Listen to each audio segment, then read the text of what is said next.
Dober dan in prijazen, sončen zimski pozdrav v naši oddaji za zdravje. Tudi danes oddajo začenja Sanja Lončar, ki nam bo povedala, kako delujejo začimbe pekočega okusa. Prepričana sem, da jih boste po današnjem nasvetu še več uporabljali. Pikantnost povezujemo z gurmanstvom, gurmanstvo pa naj bi bilo nekaj zdravega, pa je res temu tako. Vsak okus ima svojo funkcijo v telesu, ker stimulira določene dele telesa in pikantni okusi zelo prav pridejo ravno po zimi. A ste kdaj mogoče že ugriznili v kakšen zelo pekoči feferon ali v kakšen hren, ki vas je presenetil s svojo močjo? Ja, in kaj se je zgodilo? Ja, naenkrat vas je oblil pot, naenkrat so solze udarile, naenkrat se vam je iz nosu usulo, nekatere celo prežene takoj. Kaj se dejansko zgodi? Počutiš se, kot da je bomba padla noter, kot da bi naenkrat vse tekočine brizgnile van in ravno to počne pekoči okus. Ne rabite biti strokovnjak kitajske medicine, da bi sami v lastnem telesu začutili, da pekoči okus pomaga redčiti sluz, premakniti zaspalo energijo, izboljšati cirkulacijo, zato smo naenkrat zaripli, ko kuhani raki, ko kaj takega pojemo. In prav to zelo prav pride po zimi, ko imamo malo zaspano limfo, ko se nabira sluz in ko se nas lotevajo virusi. Z njimi lahko tudi izboljšamo svoje prebavne moči in lahko celo prebavimo takšno hrano, ki nam sicer dela težave. Seveda, obstaja zelo veliko začimbnic, ki imajo ta pekoči okus. Namesto da vas skrbi, katera je zdrava in katera ni zdrava, je veliko bolj pomembno, da se poglobite v to, kako je treba njihovo moč usmerjati, da v telesu naredi to, kar bi si želeli. O tem smo zelo natančno pisali v knjigi Ščepec ustvarjanja, ker vi ste dirigent, ki določa, a bo denimo ingver deloval na pljučih, na želodčku ali nekje v črevesju ali v vaših sklepih.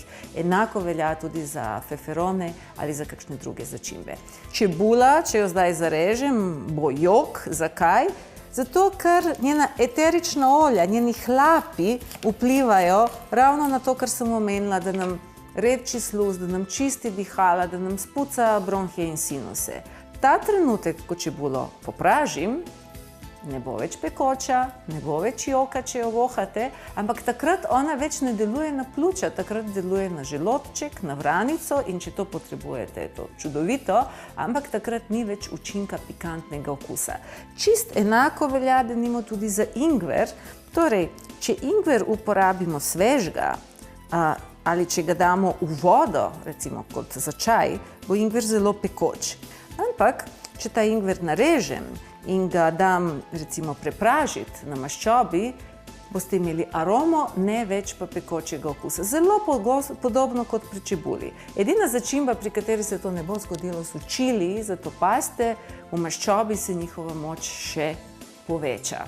Danes pa bomo pripravili recimo zelo zdrave stročnice, s katerimi veliko ljudi ima težave, ker nimajo dovolj prebavnih moči v želodcu, da to lepo prebavijo.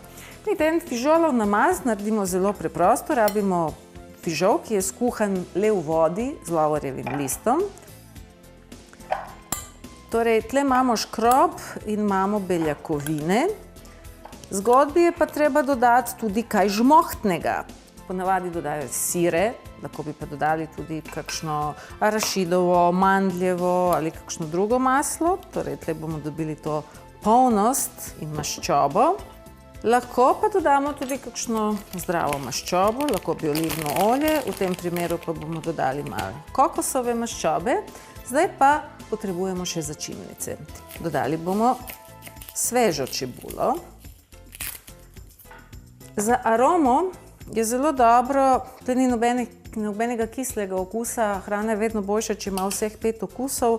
Torej, lahko bi dodali malo limone, lahko bi dodali malo zenfa ali malo paradižnikove mezge. Karkoli od tega se odločite, vedno da svojo aromo, ampak izboljša okus fižolovega namaza. In potem pride ta zelo, zelo pomemben del. Torej, fižol ima zelo rad štraj. Da ne napenja, da se lažje prebavlja, da mu izboljša okus in tudi, da ne boste zaspani po takih jedeh. Torej, šetraj ne bomo šparali.